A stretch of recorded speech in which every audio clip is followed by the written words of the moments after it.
ഈ സഹോദരനും സഹോദരിയും അപകടകരമായ ഒരു മരുഭൂമിയിൽ കുടുങ്ങി. പിന്നീട് അവർ ഒരു പച്ചപ്പ് നിറഞ്ഞ മരുപ്പച്ച കണ്ടു.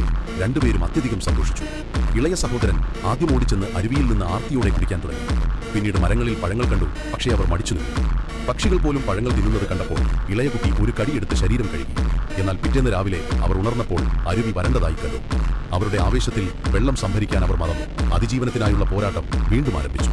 വിശപ്പുകൊണ്ട് വയറുവേദനിക്കാൻ തുടങ്ങിയപ്പോൾ അകലെ ഒരു രൂപം അവർ കണ്ടു. ഒരു നാട്ടുകാരൻ ഞണ്ടുകളെ വേട്ടയാടുകയായിരുന്നു.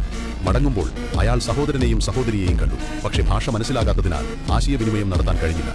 നാട്ടുകാരൻ പോകാൻ തുടങ്ങിയപ്പോൾ ഇരുവരും അയാളുടെ പിന്നാലെ ഓടി. ഭാഷാ തടസ്സമുണ്ടായിരുന്നു. പക്ഷേ ഇളയ കുട്ടി മിടുക്കനായിരുന്നു.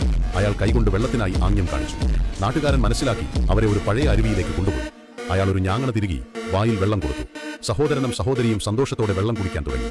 നാട്ടുകാരൻ പോയപ്പോൾ അവർ അയാളെ പിന്തുടർന്നു. പക്ഷേ അയാൾ അവരെ ഓടിച്ചു കളഞ്ഞില്ല, മറിച്ച് നിശബ്ദമായി അവരെ സ്വീകരിച്ചു. അടുത്ത ദിവസം അവർ 3 പേർക്കും ജീവിതം നല്ലതായിരുന്നു. നാട്ടുകാരൻ വേട്ടയാടി അവർക്ക് ഭക്ഷണം നൽകി. ഭാഷ വ്യത്യസ്തമായിരുന്നു. പക്ഷെ പെൺകുട്ടി അയാൾ ഒരു നല്ല വ്യക്തിയാണെന്ന് കരുതി. കാലക്രമേണ നാട്ടുകാരൻ അവളുമായി പ്രണയത്തിലായി. വിവാഹാഭ്യർത്ഥന നടത്താൻ അവൻ ധൈര്യം സംഭരിച്ചു. പക്ഷേ അവൾ വേണ്ട എന്ന് പറഞ്ഞു. അടുത്ത ദിവസം ദുരന്തം സംഭവിച്ചു. ചൂട് ആ കൊച്ചുകുട്ടിയുടെ മുതുകിൽ പൊള്ളലേറ്റു. നാട്ടുകാരൻ അയാളെ പഴയ രീതിയിൽ ചികിത്സിച്ചു. ചൂടുള്ള മാൻ രക്തം പുരട്ടി. ആൺകുട്ടി സുഖം പ്രാപിച്ചു. പരിക്കിൽ നിന്ന് അവനെ സംരക്ഷിക്കാൻ അയാൾ ഒരു കുട ഉണ്ടാക്കി. ചെളി നിറഞ്ഞ ചതുപ്പുനിലങ്ങളിലൂടെ അയാൾ പെൺകുട്ടിയെ ചുമന്നുകൊണ്ടു പോകുമായിരുന്നു. അവരുടെ സൗഹൃദം കൂടുതൽ ശക്തമായി. പക്ഷേ സഹോദരനും സഹോദരിയും ഒരു ദിവസം വേർപിരിയുമെന്ന് ആ മനുഷ്യൻ അറിയാമായിരുന്നു. ഒരു ദിവസം നടക്കുമ്പോൾ അവർ ഒരു മരവീട് കണ്ടു. സഹോദരി അവന്റെ അടുത്തേക്ക് ഓടി. പക്ഷേ വീട് പഴയതും തകർന്നതുമായിരുന്നു.